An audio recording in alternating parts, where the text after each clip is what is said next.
Assalamualaikum warahmatullahi wabarakatuh. Saya Nia Veronica dengan NIM 18016169. Di sini akan menjelaskan materi mengenai administrasi layanan khusus. Administrasi layanan khusus adalah memberi layanan secara khusus atau suatu usaha yang tidak secara langsung berkenaan dengan proses belajar mengajar di kelas, tetapi secara khusus diberikan oleh sekolah kepada para siswanya agar mereka lebih optimal dalam melaksanakan proses belajarnya. Manajemen layanan khusus di sekolah pada dasarnya dibuat untuk mempermudah atau memperlancar pembelajaran, serta dapat memenuhi kebutuhan khusus siswa di sekolah.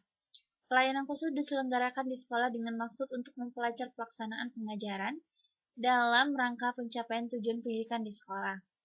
Pendidikan di sekolah antara lain juga berusaha agar peserta didik senantiasa berada dalam keadaan baik di sini menyangkut aspek jasmani maupun rohaninya.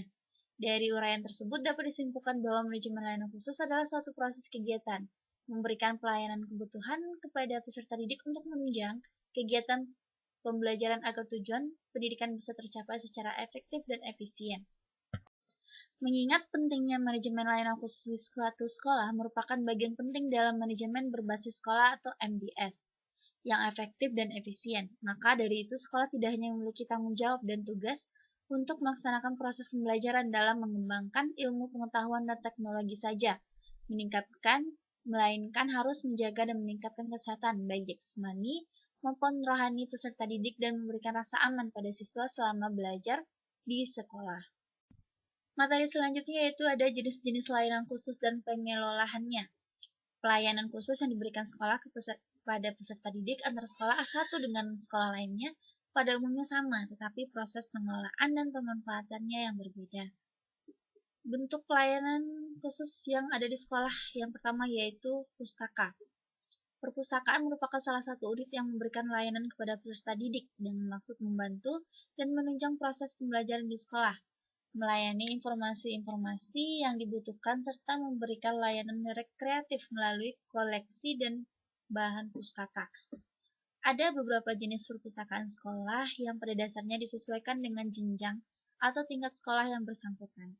Jenis perpustakaan sekolah tersebut adalah perpustakaan taman kanak-kanak, perpustakaan sekolah dasar, perpustakaan sekolah lanjutan tingkat pertama, dan perpustakaan sekolah lanjutan tingkat atas. Semua jenis perpustakaan sekolah yang disebut di atas dikelola berdasarkan tujuan khusus masing-masing dan jenjang sekolah.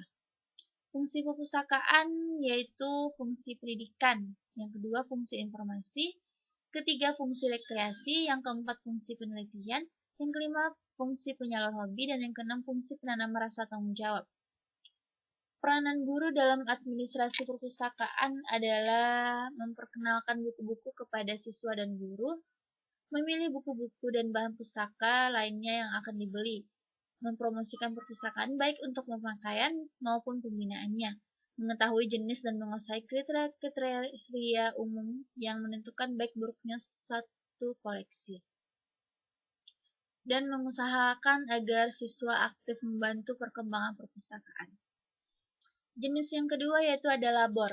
Laboratorium secara sederhana dapat diuraikan sebagai suatu tempat di mana dosen, mahasiswa, guru, siswa, dan orang lain melaksanakan kegiatan kerja ilmiah seperti praktikum, observasi, penelitian, demokrasi, dan pembuatan model-model dalam rangka kegiatan belajar mengajar. Dan ada jenis-jenis laboratorium dapat dibedakan beberapa jenis tersebut disesuaikan dengan bidang studi atau kelompok bidang studi tertentu. Jenis laboratorium tersebut yaitu yang pertama menurut bidang studi, misalnya laboratorium kimia, fisika, PMP, dan sebagainya. Dan yang kedua menurut kelompok bidang studi, laboratorium IPS dan IPA. Yang ketiga untuk bidang ilmu teknik, labor dapat diartikan sebagai workshop atau bengkel kerja. Dan jenis yang ketiga yaitu ada UKS atau usaha kesehatan sekolah. Usaha kesehatan sekolah merupakan salah satu wahana untuk meningkatkan kemampuan hidup sehat yang pada gilirannya menghasilkan derajat kesehatan peserta didik yang optimal. Usaha kesehatan sekolah tersebut bukan saja menjadi tanggung jawab pemerintah, akan tetapi tanggung jawab peserta didik dan masyarakat di mana sekolah itu berada. Tujuan kesehatan sekolah yaitu agar memiliki pengetahuan, sikap dan keterampilan untuk melaksanakan prinsip hidup sehat, serta berpartisipasi aktif dalam usaha, meningkatkan kesehatan di sekolah, di rumah tangga, maupun di lingkungan masyarakat. Dan selanjutnya, sehat dalam arti fisik, mental, maupun sosial. Memiliki daya hayat dan daya tangkal terhadap pengaruh buruk, penyalahgunaan narkotika, obat, dan bahan berbahaya alkohol, rok, dan sebagainya. Jenis yang selanjutnya itu kafetaria sekolah. Pertimbangan awal pendirian kafetaria warung atau kantin sekolah adalah bukan karena unsur bisnis semata, tanpa memperhitungkan aspek lain yang lebih penting. Keberadaan kafetaria, warung, atau kantin, sekolah diharapkan mampu menyokong kelancaran proses belajar mengajar dari sisi keperluan akan makanan bagi siswa. Kafetaria atau warung atau kantin, sekolah secara tidak langsung mempunyai kaitan dengan proses belajar mengajar di sekolah. Ada kalanya proses belajar mengajar tidak dapat berjalan sebagaimana mestinya, karena siswa lapar dan haus. Kafetaria sekolah tidak harus diadministrasikan oleh sekolah, tetapi dapat diadministrasikan oleh pribadi di luar sekolah atau oleh dharma wanita sekolah. Namun, kafetaria sekolah ini tidak boleh terlepas dari perhatian kepala sekolah. Kepala sekolah harus memikirkan atau mengupayakan kehadiran kafetaria. Sekolah itu mempunyai sumbangan positif dalam proses belajar mengajar anak di sekolah. Beberapa hal yang harus diperhatikan dalam administrasi kafetaria adalah administrasi kafeteria warung atau kantin sekolah harus menjaga kesehatan atau higienis masakan yang dijajakan kepada sekolah. Selanjutnya, kebersihan tempat juga harus menjadi pertimbangan utama, karena kebersihan diharapkan dapat menjauhkan penyebaran hama penyakit. Selanjutnya, makan makanan yang disediakan hendaknya makanan yang bergizi tinggi, dan bila mana perlu dapat menambahkan vitamin-vitamin yang perlu siswa pada umumnya. Harga makanan hendaknya dapat dijangkau atau sesuai dengan kondisi ekonomi siswa. Usahakan agar kafetaria sekolah tidak memberikan kesempatan kepada siswa untuk berlama-lama atau nongkrong. Kondisi yang demikian akan menyokong munculnya perilaku-perilaku negatif. Jenis yang selanjutnya itu sarana ibadah. Di setiap sekolah, layanan rumah peribadahan sangat diperlukan. Layanan rumah peribadahan merupakan sebuah layanan yang diberikan sekolah dengan maksud agar layanan tersebut bisa digunakan untuk beribadah maupun melaksanakan kegiatan keagamaan lainnya, serta bisa membentuk kerohanian bagi peserta didik, khususnya pada pihak sekolah lain pada umumnya, agar bisa menjadi manusia yang baik dan beriman. Adanya sebuah layanan rumah peribadahan di sekolah sangat menunjang proses pembelajaran, mengingat bahwa pembelajaran biasa dilakukan di mana saja, termasuk salah satunya adalah di rumah peribadahan. Adapun layanan rumah peribadahan yang biasanya ada di sekolah adalah masjid dan gereja. Jenis yang selanjutnya itu ada asrama. Bagi para peserta didik, khususnya jenjang pendidikan menengah dan pendidikan tinggi, terutama bagi mereka yang jauh dari orang tuanya, diperlukan asrama. Selain manfaat untuk peserta didik, asrama mempunyai manfaat bagi para pendidik dan petugas asrama tersebut.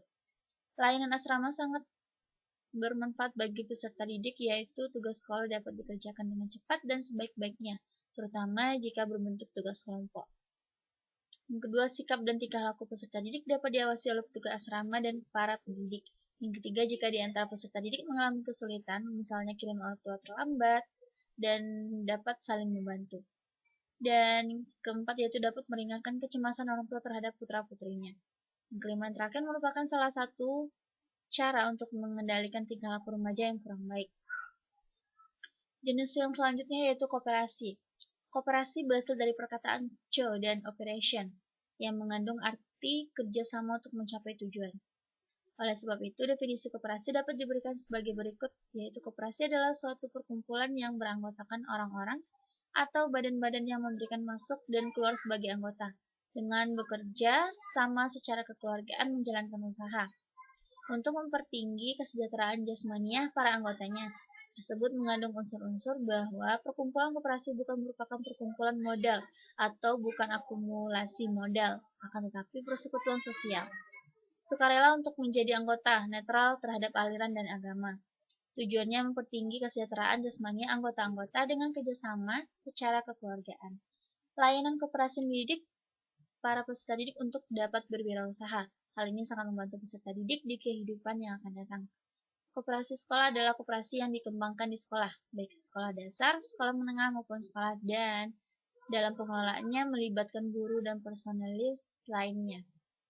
Sedangkan koperasi peserta didik atau biasa disebut dengan koperasi siswa atau KOPSIS adalah koperasi yang ada di sekolah tetapi pengelolanya adalah oleh peserta didik. Kerjasama dalam masyarakat modern telah nampak wujudnya dalam suatu jaring sistem yang lebih kompleks. Bentuk-bentuk ikatan persekutuan hidup telah berkembang dan menjadi lebih beragam. Kini kerjasama di samping memenuhi kebutuhan menjaga kelangsungan hidup dan rasa aman, juga untuk memperoleh kasih sayang dan persahabatan seperti dalam keluarga dan paguyuban, juga telah digunakan untuk mencapai tujuan-tujuan tertentu yang diinginkan seperti nampak pada bentuk-bentuk organisasi yang resmi. Jenis yang terakhir yaitu ada transportasi. Sarana transportasi bagi peserta didik merupakan sarana penunjang untuk kelancaran proses belajar mengajar. Peserta didik akan merasa aman dan dapat masuk atau pulang dengan waktu yang tepat. Transportasi yang diperlukan terutama bagi peserta didik di tingkat prasekolah dan sekolah dasar. Penyelenggara transportasi sebaiknya dilaksanakan oleh sekolah yang bersangkutan atau pihak swasta. Dan materi yang terakhir yaitu peran guru dalam administrasi layanan khusus. Yang pertama, keterlibatan guru dalam administrasi perpustakaan, misalnya memperkenalkan buku-buku kepada siswa. Yang kedua, mengetahui jenis dan menguasai kriteria umum yang menentukan baik buruknya suatu koleksi buku-buku perpustakaan. Dan yang ketiga, yaitu mempromosikan perpustakaan baik pemakaian maupun untuk pembinaannya. Sekian materi dari saya, kurang dan salah mohon dimaafkan. Assalamualaikum warahmatullahi wabarakatuh.